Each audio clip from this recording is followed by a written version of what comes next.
couple months in, you start to have some self-doubt. You're like, oh, I thought I knew what I was doing. I think as founders, self-doubt is a constant theme in your life. Starting Spot AI, and what was that pivotal moment for you to start and found Spot AI, coming from Samsara where you were an employee? Because I think that's a big question in a lot of people's mind. How do I go from being an employee to starting a company? I think one of the things that, at least for me, that's been true, and other founders that we know is somewhat true, and it was kind of true for Branch as well for you, which is you're working on a problem, whether it's your own problem or you're an employee at a company, you see something and that creates an aha moment, and that creates a bulb, right? Like you guys are working on a different app, you were already on your entrepreneurship journey, but then you saw the deep linking problem and you're like, let's do Branch. So at Samsara, there was a product line called Dashcam. So we built IoT sensors for trucking and logistics company. There was a specific product called Dashcam, which was a small camera which went inside the cabin of a truck driver. And it linked to the other trucking telematics and could capture video when there's a harsh braking event, harsh acceleration event, when there is a person looking at the phone for too long, if their eyes are closing. And that product line basically went from $0 to $100 million in about 2.5 years or something of that magnitude, roughly. And so when you see that kind of a product pull from the market where every quarter you're just doubling, tripling sales, and you're like, what is happening? Like, we can't keep up with this. And anything you produce just gets lapped up. It was clear signal that there's something in the video and operations space. And then talking to those customers and seeing what other video demands do they have. And there was always a poll saying, if we could get more visual access at an affordable price, whether it's to the factories, whether it's to the trailers, whether it's to other aspects of their operations. So that started to, from a customer poll, became very clear, like there's something here, there's something happening. At the same time, there was a company called Verkada, which was building smart AI cameras, which was also going through a very rapid growth. So you're like, okay, people who are building visual, access to physical things seem to be doing really well. So there's something here. And then when you look at from a, and it still felt very early stage where it didn't feel like, oh, this opportunity has passed us by. It felt like this is something that I can dive into and do something with. So I think for a lot of people, whether you're an employee, whether you're an entrepreneur working on another idea, or whether you're just walking down the street, but if you're able to somehow see something which is deeply insightful, and you're seeing evidence of that in terms of market demand or market forces, I think that becomes a very compelling force to make that jump and to make that happen. What do you think it was about the market at that time that had created such a void, but that also enabled these companies, multiple companies, to thrive so quickly? Because a lot of times I see there might be a void, but you start a company, but you're so early that it takes time to actually build the market. What was it about the timing? Yeah, I think, these kind of things you always look at hindsight and understand, because when you jump in, you just know a problem and you see this space becoming, and then you go in and then you find all the details. So the looking back, what seemed like created a perfect storm was 2-3 things happening in conjunction and unrelated things. I think the launch of iPhone created the proliferation of cameras, cheap camera sensors. So now, earlier, if the entire world was buying 100 million cameras and you were creating 100 million camera sensors, suddenly the world was buying 2 billion smartphones, creating 2 billion cameras. So the cost of the sensor was coming down dramatically because of the scale. And that led to products like Nest, Ring, and Arlo in the consumer space starting to come about, right? And so, but in the same time, on the industrial side as well, you're seeing the cost of the hardware decrease substantially. So now customers are able to get internet connected cameras with high resolution at a much more affordable cost. So this revolution is happening from a sensor level. Then from a user behavior level, because the Nest, Rings, and Arlos were the first consumer companies to catch on to this and create cheap $50, $100 cameras and sell them on Amazon, and people started using them for baby monitoring, pet cams, putting it on your doorstep, looking at your Amazon package and stuff like that. There started becoming a user behavior that I want to be able to, when I'm not away from my physical things, to pull up my phone and be able to see it, or to look at my dashboard.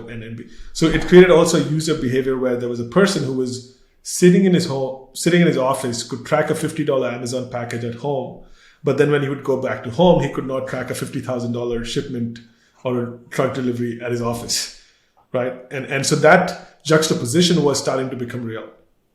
So that created a perfect storm for basically Silicon Valley to come in, or software companies to come in, because when you look at it, you're like, okay, the hardware price is decreasing, affordability is increasing, user behavior is pulling, and at the same time, you have the legacy players are pure hardware players. So people who sold industrial cameras, if it's a small shop owner, if you bought cameras, you didn't buy it from a software company. You bought it from an IT reseller selling you just a piece of hardware. And all these companies which sold billions of dollars worth of hardware had no software teams or negligible software teams. So which means you have this now large swath of sensors with non-existent or poor software layer. And the user behavior is changing where they want software, where they want access. And suddenly you're creating this inflection point in the market where things are suddenly, there's demand and there's pull and affordability and kind of that thing is happening. So if you look at the camera price between 2015 to 2020, like it's just like linearly coming down. And I'd imagine also because people had such a good experience with their consumer products. Yeah. When it came to the enterprise products, they had a higher bar than maybe they previously did. Because I've used enterprise security cameras before, and the software is crap. So much so that it makes it almost impossible to like actually use the camera and see recordings.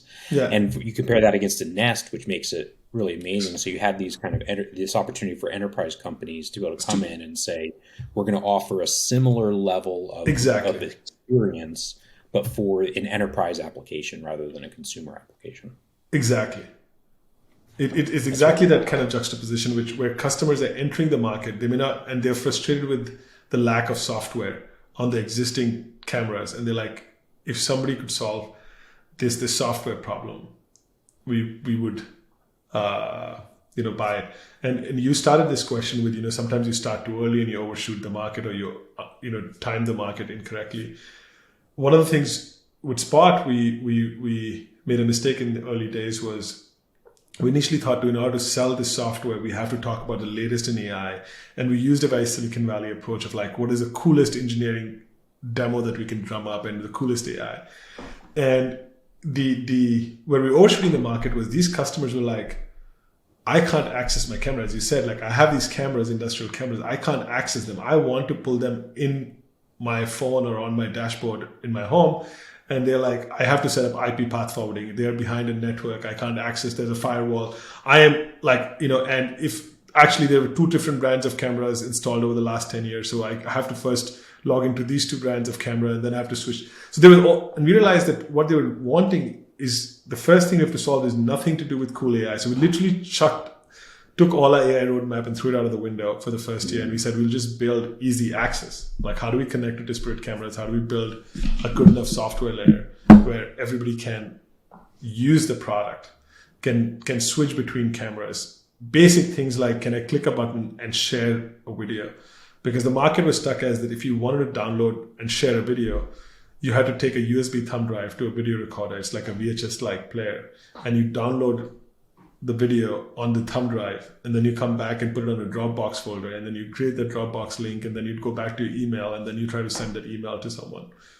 And versus a YouTube video, which you just copy paste the URL and you put it on your phone and send a text. So even simple things like those were where the market was, the gap was, and that you discover as you build products and see the pain points. It really speaks to like if there's a big enough need, the simplicity, even the simplest version of solving that need is the most powerful thing. Because I think we sometimes get lost in wanting to build the most innovative tech. Like you said, talk about AI or do things that seem really intelligent and really advanced, and that might be too much. And for you guys, it was too much. And instead, you just need to backtrack and build that simple software layer. And that's where you get started. Because all the other stuff, the fancy stuff, can come later. Yeah, I think unless you're entering a very mature market, you don't need a lot of bells and whistles. You should if you're believing that your market is forming and it's new and it's kind of coming of age, the proof of that is that you can take, as you said, something very simple, almost laughable, and people are willing to pay for it. Like our first prototype, which we got paid for, I still am amazed that people are willing to pay for it, was literally we built a piece of hardware, which was some Raspberry Pis attached to this plastic case we bought off eBay with wires dangling and hard drives dangling and a fan attached to the back of this plastic case to keep the Raspberry Pis cool. And we would take this literally box, which would look like a computer science project done in undergrad or grad school. And we'd take it to customers like, hey, we have this box, we want to install it in your network, and this will connect all your cameras, and then we can store it on these hard drives, and then we can give you a dashboard access. And they'd be like, cool, let's try it. And the first, I don't know, $50,000 of business, I think, came with just that. And I would be like, who's going to buy it?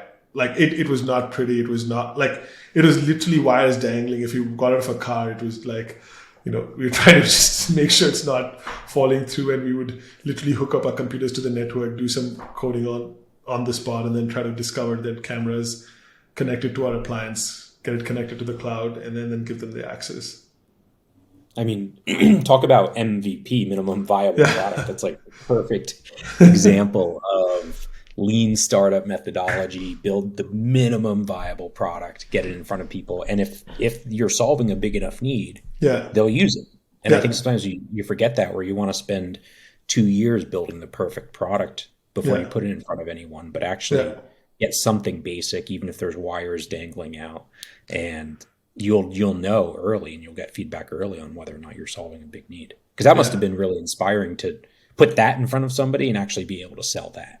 Yeah, no, I was surprised because my first step when we built that was, okay, let's see if we can get a trial. Can I get a free trial? Can we go to a customer and say, will you try this for 30 days? And if you like it, we'll charge you for it. We said the customers might even reject a free trial. And some customers said yes. And you're like, okay, this is amazing. And then I said, okay, they're not going to pay for this. We need something more sophisticated for them to pay for. And literally within 30 days, we just held ourselves to a discipline, which is in 30 days, let's pull off the trial. And then let's see if they say like, no, we liked it. We want to continue using it. What can we pay for it? And we literally said, hey, we had done a 30-day trial. We were engaged during this trial process weekly. And then we're like, okay, we're going to pull this off. And they're like, we actually like it. What would you charge for it? And we had not even thought of a pricing. So with all these first 3 customers, we would just kind of drum up pricing as we went along. And then we'd see what they say yes to, what they negotiate on. And that gave us kind of the pricing structure in the early days to be like, okay, this is going to be the pricing. When it comes to pricing, because this is a really challenging thing, right? Yeah. You don't know how to price when you're early. What advice do you have for kind of early stage founders that they need to figure out their pricing? Maybe they've built some basic products. They've got 5-10 people maybe that are, want to use it. What advice would you give them? I think there's a time, at least in my experience, in especially B2B companies, where pricing is not transparent, where you don't list your pricing on the website. You don't lead with your pricing. And hopefully you don't have to, because you're not trying to be the cheap version of something X. The only reason people are buying you is not because you said this is $5 versus somebody else's $15. You have a value proposition beyond the pricing, right? So pricing basically with that becomes fairly irreversible. It's not an irreversible decision. So I don't think founders should spend too much time reading pricing books or going to pricing experts, and because the fact of the matter is you don't have the data for your customer segment, for your market motion, for your stage of the company. And you will actually have chances to change it 6 months, 1 year, especially within the first 100 customers. You have enough times of iteration, and you might realize the first 10 customers you either discounted too heavily or they paid too much, and the sweet spot of the market is somewhere in between or outside those ranges. And nothing can tell you that until basically data points on what customers are willing to pay.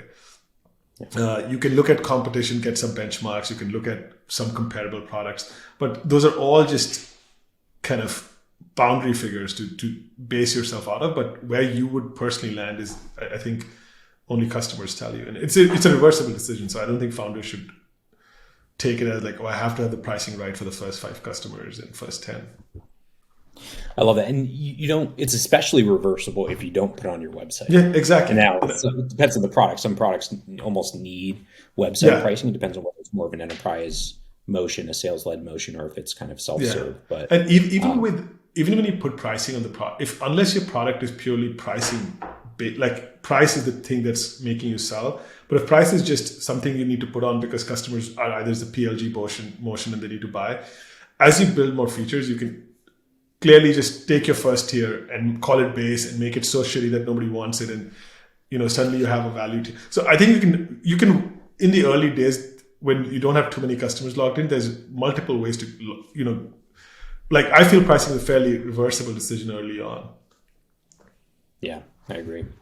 Yeah. So tell me how you met your co-founders for Spot. Yeah, we met at Stanford, much like you and your co-founders. One of my co-founders was doing a joint degree between the engineering school and GSB, and the other co-founder was at GSB. Me and this one of the co-founders, we had a common interest in exploring things in the hardware space. He had worked in the hardware space prior to that. He had done a startup prior to school. I had done a startup prior to school. So we had mutual interest and we started talking about things. We did some projects together and exploring what opportunities lay within this. So that's how we kind of came together. And the third co-founder basically was very good friends and knew the common person and was also at the same school. And then he brought us both together. And were you friends with the first person, your first Yeah. co-founder? Yeah. How do you think about starting a business with a friend? And how do you prioritize friendship versus the business relationship? Yeah. I think it's always extremely hard if you're really, really good friends. Luckily, I think we are very good friends, but we were not like the best friends who would hang out all the time. So I think having that little bit of separation helps because then you have space to create a professional relationship. But if you're very, very close friends, it's difficult to kind of kickstart into a professional relationship because, and I faced that in my first startup with one of my co-founders was a really, really good friend from my undergrad years. And we went through a journey where I had to let him go.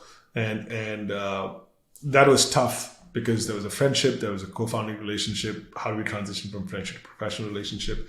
So I don't know if this is, I definitely think there are cons to having, if you're very deep friends but overall, I think going into a business with a completely unknown person is far more scary than going to business with a known person, right? Because you at least, there is a common shared interest that you already know. If you know some attributes to them, how they behave when they are on a bad day or on a good day, are they generally high integrity people? What happens to them when they are incentivized with certain kind of incentives? Like, do they operate ethically? Do they operate in the interest of the team? And I think some of those things, you don't know all of it, but you can intuit better about somebody you know for a long period of time than somebody you just met at a founder dating, platform, and you've met them twice. Everybody puts their best foot forward, and there's only so much you can kind of gather. So, like, if I were to do it again, and if I would choose between, do I go for somebody unknown or do I go to somebody known? I would still steer towards somebody known.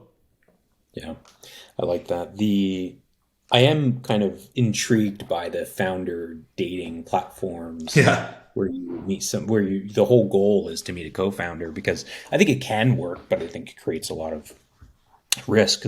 People don't realize that if the company works well, Yeah. you might be working together for decades. I mean, with me and Mala and Alex, we've been working together for 10 years. Yeah. And we weren't friends when we started working together, but we had that kind of the first few months where we were trying to get an idea off the ground to really formulate whether or not we worked well together. And that was that like founding moment. Yeah. But 10 years in. And so it's a long-term relationship that you don't want to necessarily jump into with just, one or two meetings under your belt.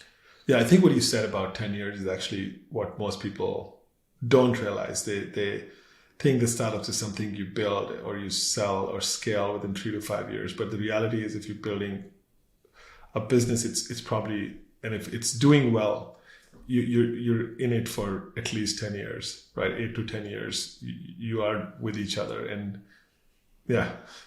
it's a pretty long longer time. Than a lot of marriages. Yeah. It's true. And so, as you think back over the last 4 years or so running Spot, what are some of the big mistakes that you made that if you could redo, you'd do differently? The so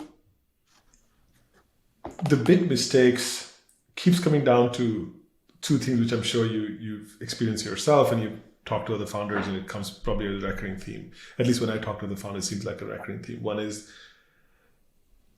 we the market makes the entrepreneurs, and founders and market makes the company, and not the other way around. And founders realize this, but ever so often you start coming up with ideas what you think the future should be, and you try to sometimes overshoot the market or come up with more fanciful ideas as you're scaling.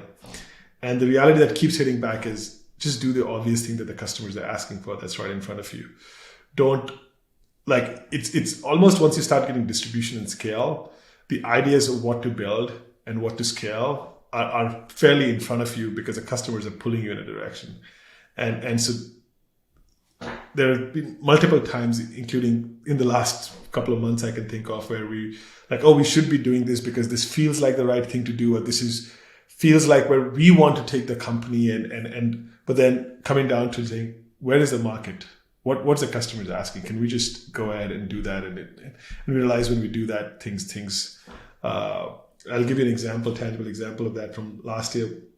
One of the biggest verticals, which ended up contributing a big chunk to our revenues, was a car wash vertical in the video intelligence space. And when we were building video intelligence, we never thought of car washes as you don't think of car washes as higher technology uses for video data and AI. And so we're like, oh, manufacturers would use this to, improve their worker compensation, improves their productivity, XYZ industries. And we had all these fans. And some of those, customers were buying us for those as well. But car washes were just buying us a lot at the end of 2021. And we were like, yeah, this vertical is interesting, but, let's look at manufacturing, and let's look at because this seemed more compelling, and that's the story we wanted to tell ourselves, and that's the story we wanted to tell the world. But then, the sales team was pulling there, and at some point we were like, okay, just let's for a quarter, let's try to double down on that. And it just took off. And then we're like, okay, this is great. Like we over the last year, a lot of startups faced slowdown in growth or had to revise projections or miss numbers. We end up overshooting numbers and always hit numbers. And it thanks to car washes in part because that vertical ended up being really, really successful for us. And we realized they actually have video intelligence use cases where they look at cameras to understand, automatically create idle time reports on how much time is a car spending in the line. And they have thresholds for that based on locations. And if the car is spending more time in the line, they know that something is, because they're purely throughput based. How many cars can they get through the washing tunnel per minute? And so they are constantly looking at variances between their stores and trying to maximize the throughput. And so they never had this data. They would send people with clipboards, and and so they did these couple of different AI use cases on vacuum occupation heat maps. With heat maps, they'll understand how much vacuums are being used, and they would realize that for certain sizes they're overbuilding vacuums. One of our customers realized, and they realized they were going to open 10 new stores, and they said, we can open 4 less vacuums per store, which is a $50,000 saving per store that they open. And they're like, that's a capex save of like over 10 stores, $500,000.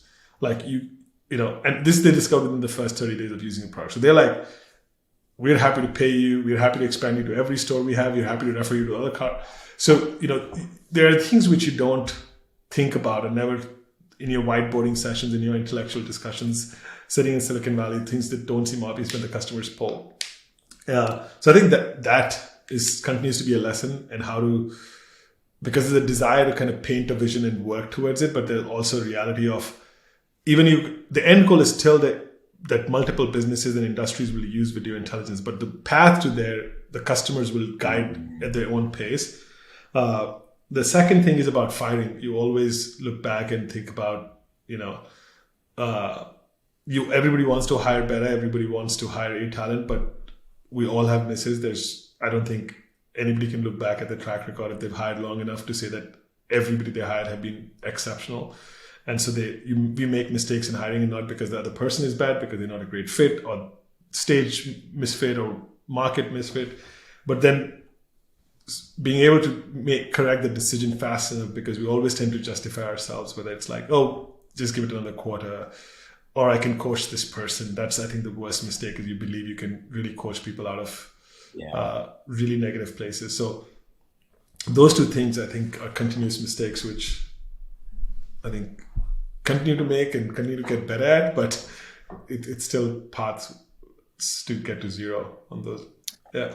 On the market kind of pulling, I think one of the interesting things that we've found at Branch is, after the initial product set that we built, we haven't had to innovate really anything.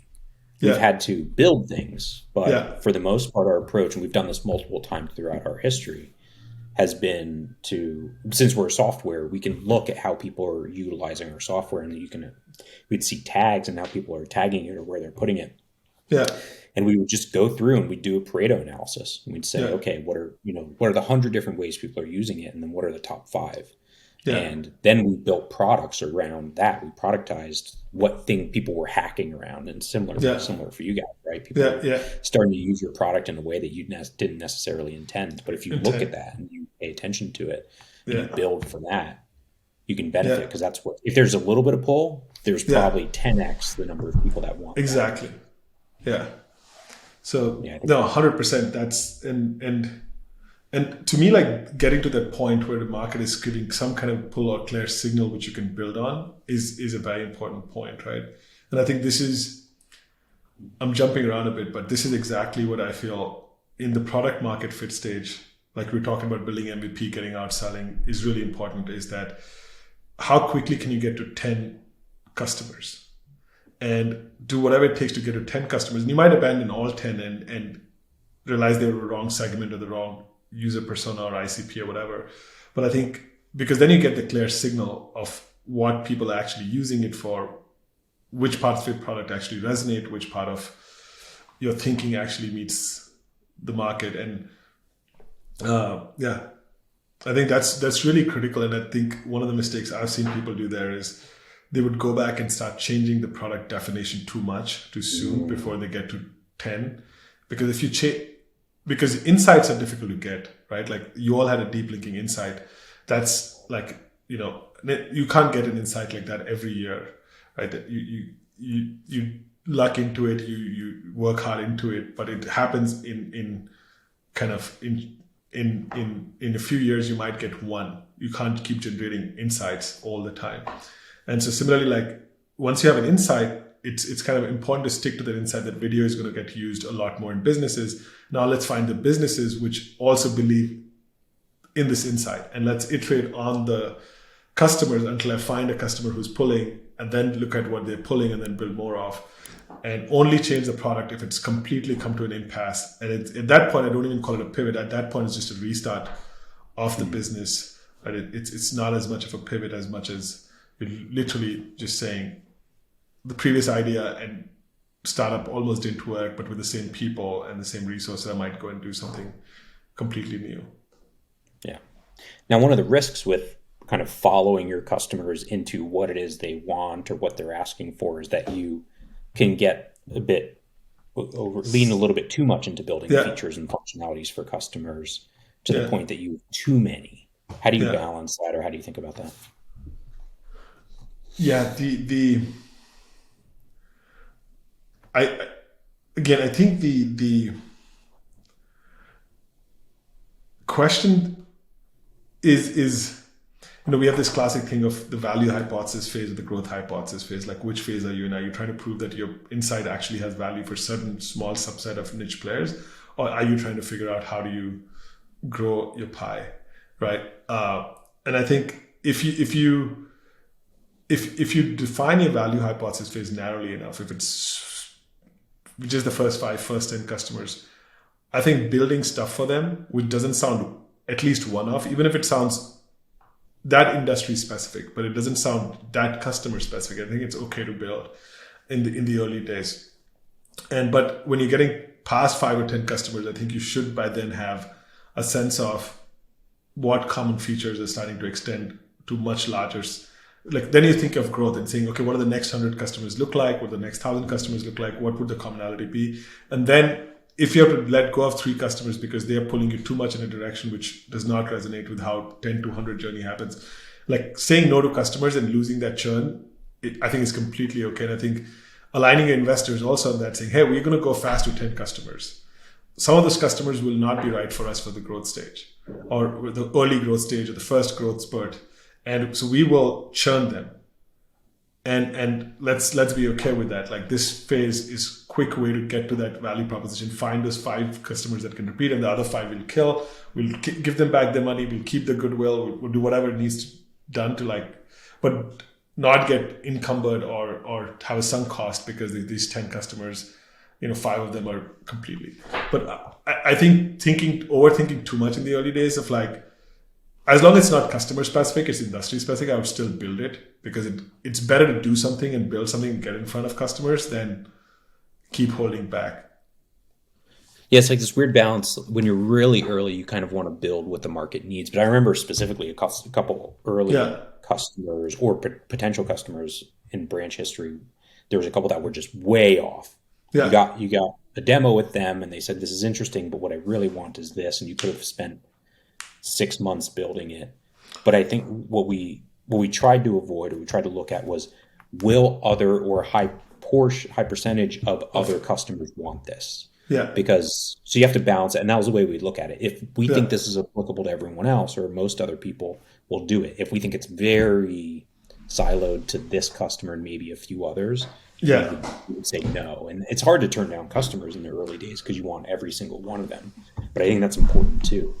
Yeah, I think to me, like anything which becomes, as you said, like is customer specific or just 3 or 4 customer specific, then yes, turn it down. But if it can map to an industry or 2, then say yes. But of course, I think there's a sense of like, if something they're asking is going to take 6 months, I would automatically be like, okay, that shouldn't be, that's no longer an MVP. They want something probably very custom made or they would pull you in a direction. And that's the other thing is, early on, unless you're completely building for the enterprise market, if that's the play that you're committed to, staying away from enterprise customers is probably a good idea, because especially in B2B, what I've seen in the industrial space is you have all these big customers with innovation arms who will throw away 250K contracts, 500K contracts as POC, which will never see the light of day.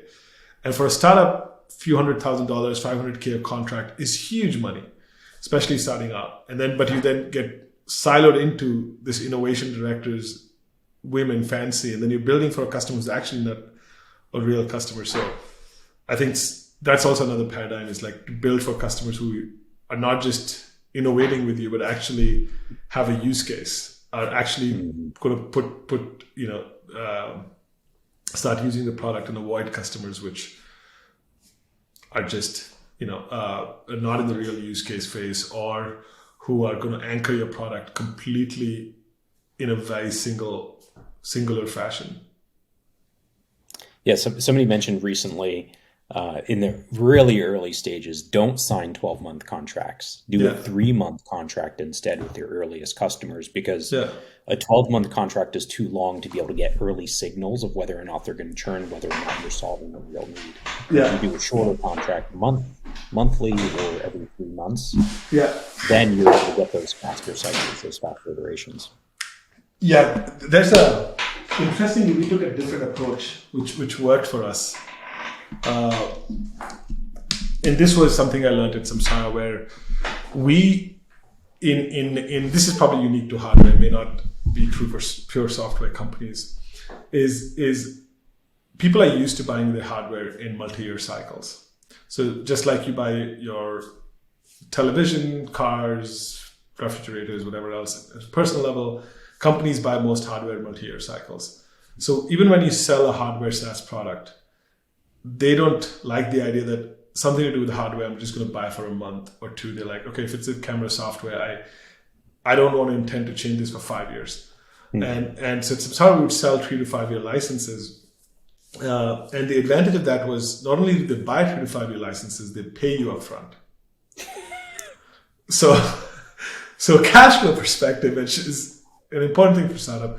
So which we benefited from Spot as well. So we signed big contracts, but I think big contracts come with one caveat. I think it's helpful if you already know this is the customer type and the persona, because then what you're doing is by locking them into 3 or 5 year contracts, yes, you're not getting the 3-month signal of churn, but what you're getting is a 1-year window to prove value. So if your product falls short a little bit in the first couple of months, you still have a longer window before they get completely frustrated because they're in a 3-year contract and they'll be like, okay, in the first 6 months, if you get it right, we still have 2.5 years of usage of a product that we like. So that's okay with us. So you get this kind of longer period of some amount of being slightly suboptimal to the customer at the beginning, but the customer giving you the permission to build quickly off it. And if you have a good software team which can build quickly, and you can, when the customers are asking for a certain subset of features, a large number of customers, and you're like, okay, these subset of features is going to make a lot of people happy, let's go build this, you're able to turn them around. So there is kind of another approach which has certain advantages, which is kind of locking them in for a little longer and gives you certain, but again, I think you should do that once you know that is your customer profile to scale. Like at Samsara, we knew we were selling to truck companies. Like our industry, our persona was very clear. Like you're a fleet operator, you have 20 plus trucks to manage. You need tracking system for that, and we'll sell you that. So it was fairly kind of within an industry, a persona specific sale. So like we knew the customer was the right customer. And same thing with Spot, we realized like there are certain personas and customer types which work really well for us, and let's sign bigger contracts because they want to. We have customers we have not said yes to for similar reasons as you said, like we don't want too long a contract, but customers want 7 and 10 year contracts. And and they want to pay us up front. So it's sometimes difficult to just say no to the cash that you get. From a cash flow perspective, that's great, even though you can't recognize it, I imagine. Accounting wise, it's not that great, but at early stage startup works on cash more than whatever GAAP revenue is. Yeah. Right. That's good for investors. But if you can finance yourself out of customer cash versus equity cash, you have a much longer runway and a much, as a founder, you have a cheaper way to build. It's the cheapest access to capital, right? Compared to equity capital, and then debt capital is obviously very expensive. Yeah, it's funny. In software, I've never seen a contract that long. The longest we've ever done or gotten is 3 years. But I do remember one customer, a very large customer, came to us and said, after a trial, they said, hey, we'll sign a 5-year contract if you lock in this price. Yeah. And we said no, which is rare to turn down a longer term contract, but it was just too long. It would have locked us into a pricing strategy or pricing scheme that we did not think, or we weren't certain would last 5 years, and we wanted the ability to charge more for that. So we actually said, no, why don't we do a 2-year, and then we can revisit after that. And that was actually the smart move because it enabled us to charge them more later or change how we were pricing. Otherwise, we would have been locked in for way too long. I 100% agree. I think if you, it's kind of having been in both worlds, which is where I've seen the traditional SaaS play, which is more month to month or max annual revenues, and very traditional accounting terms, and then the kind of this hardware-centric, cash flow-centric model. You can't be in both worlds at the same time. Yeah.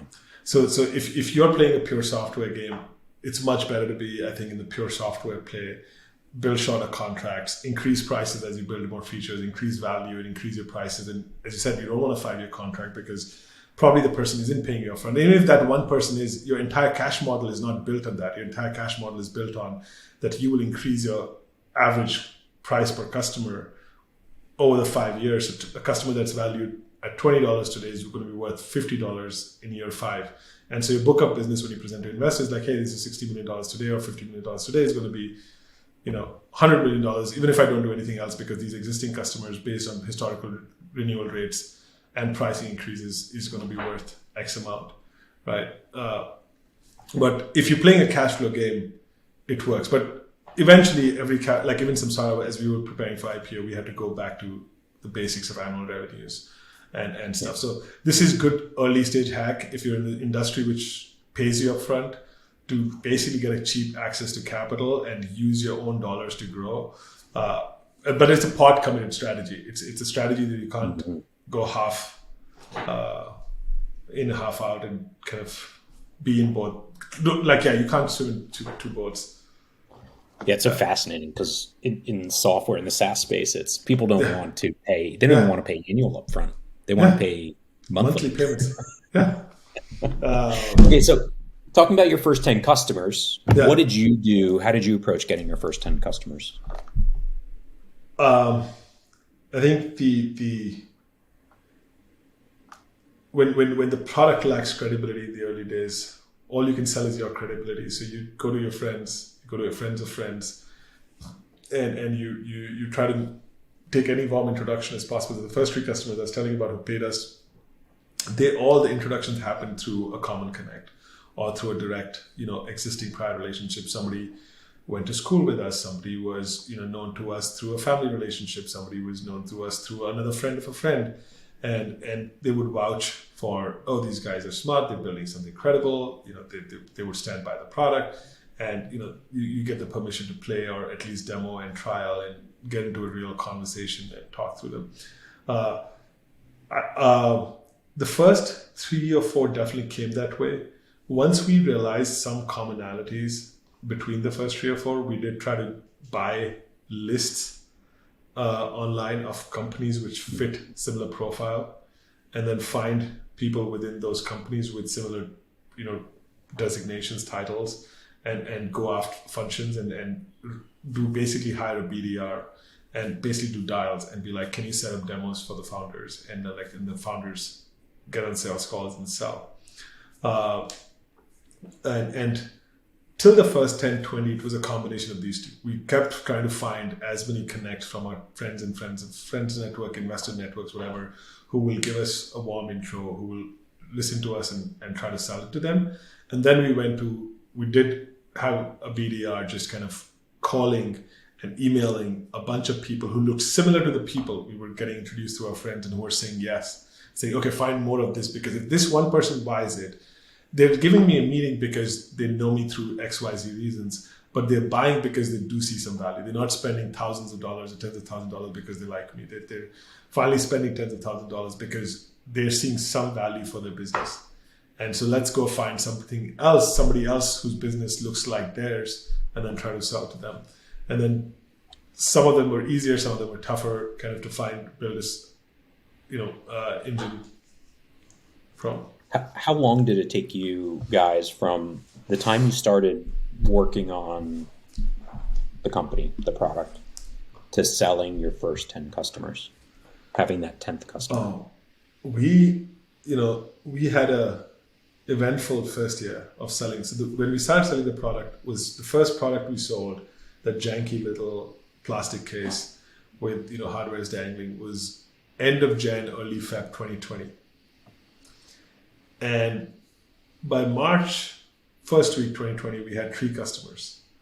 And I think they had committed between them close somewhere between $50 to $100K in ARR. And for the first couple of months, getting off to a start and already getting close to 100K ARR, we're like, oh my God, this is great. We are off to the races. That's incredible. Awesome, because if you how VC world works, if you close the last month at, let's say, 50K, you're a run rate of 600K. And if you close, so we're like, okay, this is amazing. And then middle of March 2020 happened, and that was the beginning of pandemic, where the world felt like the world is going to close forever.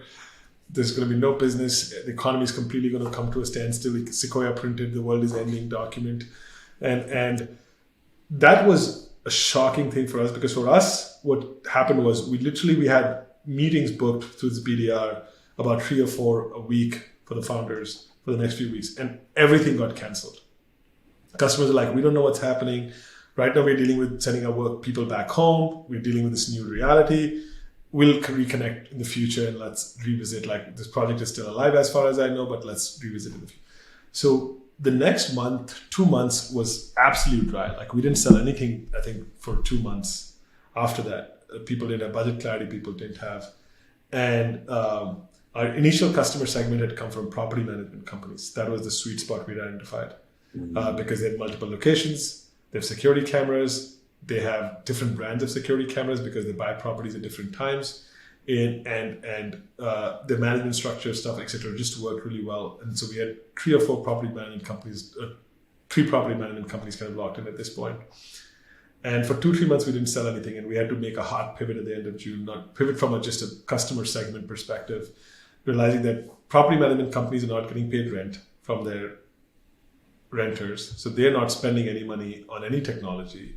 They are mostly getting vacant as people are nomading. And so the property management company, but something that was happening was Amazon was advertising, come be a worker, we need more people in our warehouses, we're seeing the demand shoot through. And so we went to warehouse manufacturers and we started seeing, again, a demand pull back. Suddenly, those are companies which are growing and they were wanting.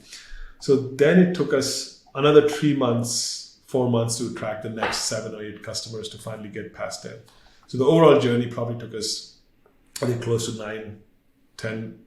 9 months, maybe 10 months, somewhere around that. But we had like initial spike, I think 2-3 months of absolute zero, and then rebuilding the pipeline again in a different industry.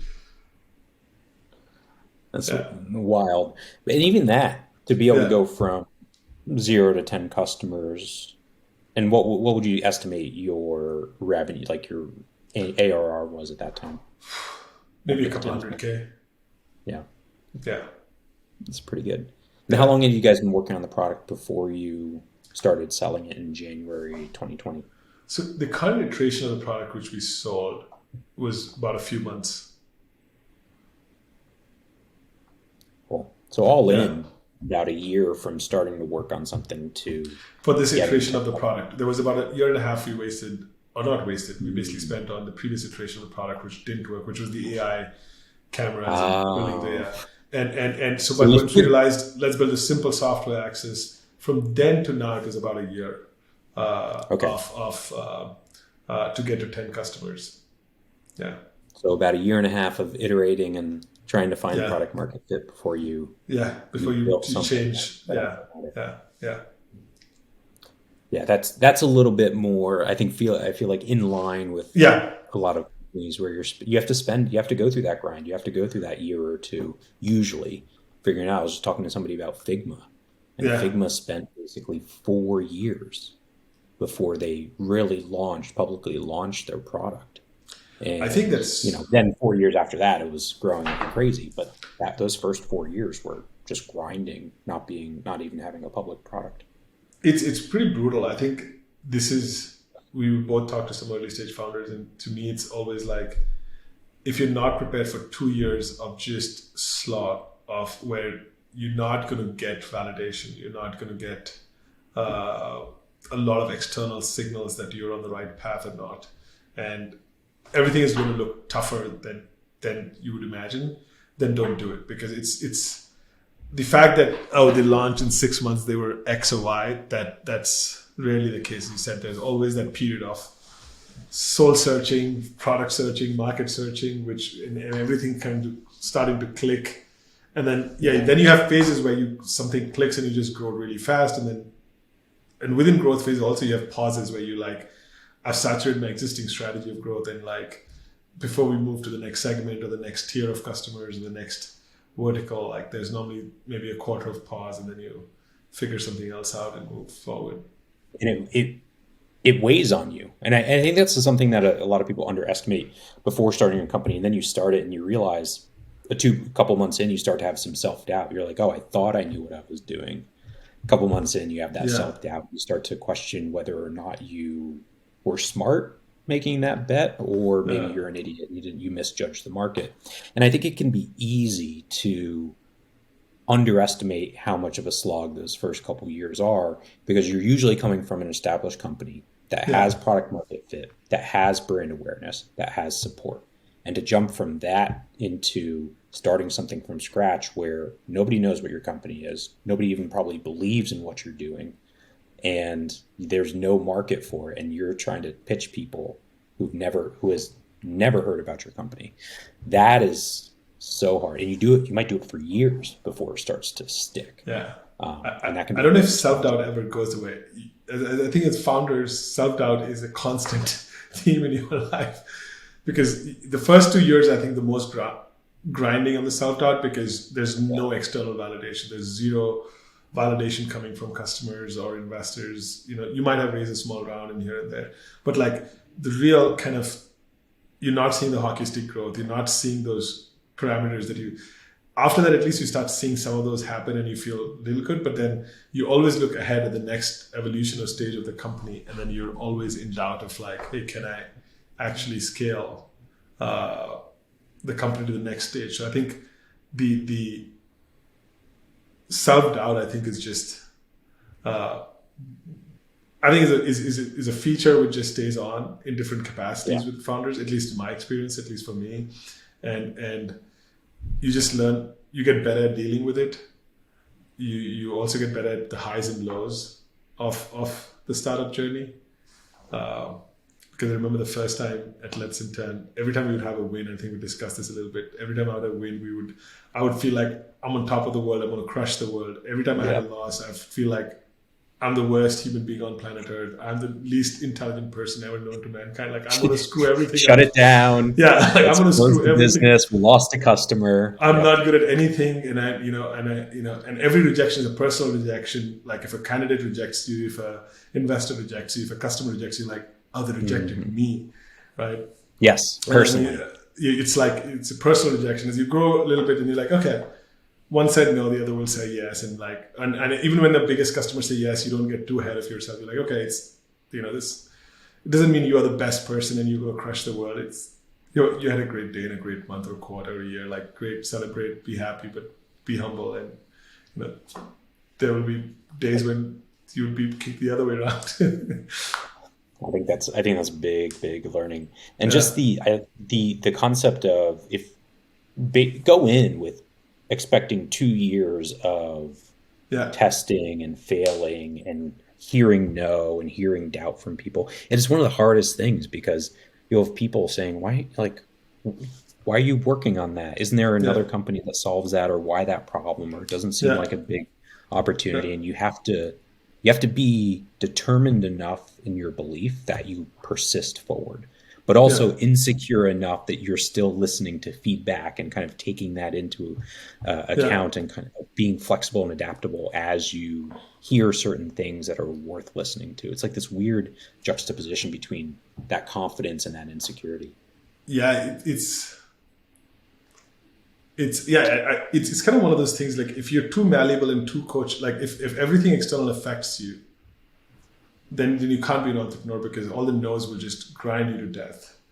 But if you never take a cue from the external world and improve yourself and reflect, you will not improve and become a better entrepreneur. So but there's some kind of weird magical balance where you have to be both these person at once, which Yeah. is learning, but it can also just shut down all the negativity and no's and be like, no, I know I'm going to crush this. I know I'm going to be awesome. I know I'm going to be better tomorrow. And at the same time, so yeah, I don't know how or the perfect way to do it, but these two things definitely coexist. I think I was listening to someone else, and somebody else summarized it in. He said good founders have both these attributes, which is they are the most confident people who believe they can do anything.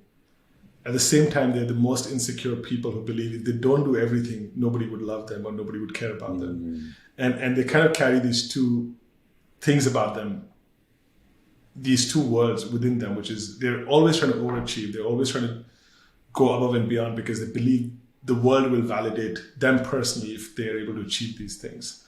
Right? At the same time, they also have this inherent, complete belief that they were built for something special, and they can bring it to the world and they can manifest it to the world. And they have this dichotomy perfectly, this insecurity and this confidence kind of parallel, which I don't know how it exists, but it exists. I don't know. And at the same time, too, it's not Yeah. like you need both of those at the same time. Yeah. And it's It's in really, the same day, it's in the same hour. Yeah. but Yeah. if you stick with it long enough, if you get there, just keep going. Give it 2 years. If you Yeah. give it 2 years and you're disciplined about it and focus on the Yeah. inputs and focus on the process, something really good will usually come out of that. Yeah.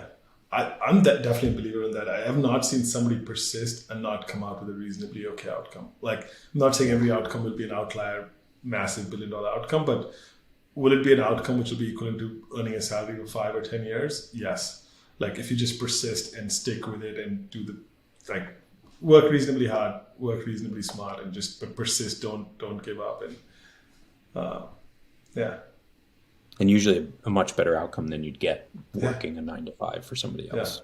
yeah. It's. I don't know if you remember this when at GSB, when we used to have those end of 2 years, you'd have these talk with the professors would come and tell you life advice. I think Irv Grossbeck or somebody had this saying, which is like, I've met a lot of unhappy, successful CEOs. I've never met a unhappy, successful entrepreneur. And I think that stuck with me. It's like, there'll be a lot of successful lawyers or, consultants who can reach the pinnacle of the game, but don't like what they do or don't like their lives. But I think entrepreneurship, because you're kind of making your own life, if you're successful at doing that, you're an incredibly kind of content or happy person. I love that. Yeah. Well, that's a great place to end. Rish, really appreciate the time today. Mike, Really always. wild journey with Spot AI, and hopefully it was helpful for folks. No, thanks for having me, man. Appreciate it. Always a pleasure to talk to you.